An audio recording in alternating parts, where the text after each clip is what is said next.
Benue State, north-central Nigeria, shot to more prominence following the emergence of the Reverend Father Dr. Hyacinth Alia as the state's governor-elect from the March 18 election. Dr. Alia, who was ordained a Catholic priest in 1990, was suspended by the church in the build-up to the election for his declaration to participate in partisan politics. The Catholic priest, like other politicians seeking the #1 seat in Benue, passed through the rigors of primary election and campaign as flag bearer of the APC to emerge winner with 473,933 votes ahead his closest rival and People's Democratic Party (PDP) candidate Titus Uba, who scored 223,913. To thank God for giving us the privilege to have somebody like him.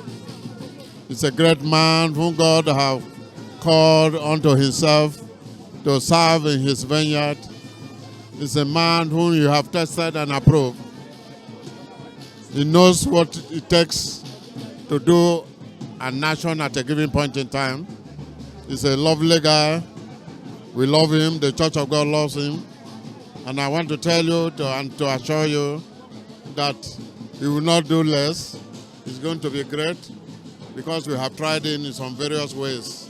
His victorious outing at the poll has again brought to fore the debate about the involvement of clergymen in politics. Will it be a deviation from the usual characteristics of politicians, among other things? It's unfortunate that the church suspended him. We cannot continue to clamor for good leadership and people who are assumed, because as a church leader, you should be assumed to be a man of noble character, a decent person. So we cannot be chasing them away from participating in politics, and you still want a decent society. So it's unfortunate that the church eventually suspended him. But I think they will have to rescind that suspension now, having won the election, because either as the bishop or whatever of the Catholic, he now owns the old churches in Benue State. It doesn't belong to both a Catholic alone. Now it belongs to both Anglican, all churches now.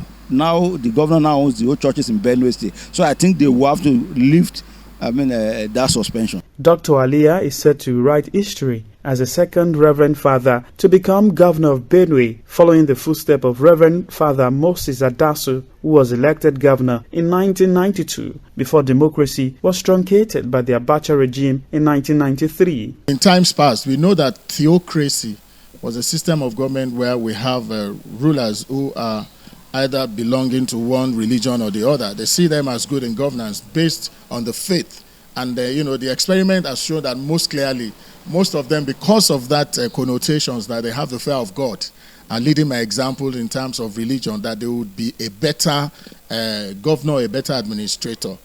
We have seen some of them, Reverend Adasu, that I said, ruled well, governed well in Benue State 30 years ago. That beyond your religion, yes, that can act as a faith-based thing, is what we expect. Competence, character, capacity to deliver. Those are the major things, ingredients that is needed, to govern. So if we see this beyond your religion affiliation and that you are capable of doing it, who cares about whether you're an agnotist or an atheist or whatever religion you say you believe in? Well, as a reverend, we would expect more or much more from him, because already he has sworn a oath. Apart from government, he has sworn a oath to the people. One, now that he will be sworn in. That secondly, he has an oath that he has sworn to God, to mankind, on humanitarian and charitable ground to deliver. So this put together, I expect that he should lead by a good example because of the background, because of his religious faith, because of what he has sworn, what he has given his life to. He has sworn to celibacy, and which of course is a right to give your life to God in the service of mankind and what is beneficial to them. The place of the office of the First Lady of Benue State, though not constitutionally recognized for elected governors and president, is another question, considering a Reverend Father who is barred from having a wife. It's the reverend that was voted for. The reverend should go to office and forget about the issue of First Lady. And I can assure you that if he does that, if you have the courage to do that, you will see distractions. He will be limited with distraction. That is a reason why there is a reason why Catholics said their Reverend Father should not get married. He should just translate that into a governance. And you see that most of these things, if we take a clip from it 4 years from now, you understand that he will do better than I mean, people who adore and who carry the office of First Lady as if the citizenry also voted for First Lady when they were voting for their husband. So to me, First Lady as an office should be scrapped. Not that should, because it's not mentioned, it should be mentioned, but that it should be scrapped. It remains to be seen if Reverend Father Hyacinth Alia will live above board and become a shining light for others to follow when eventually sworn in on May the 29th, 2023. Zaheed Aribisala, OSRC News.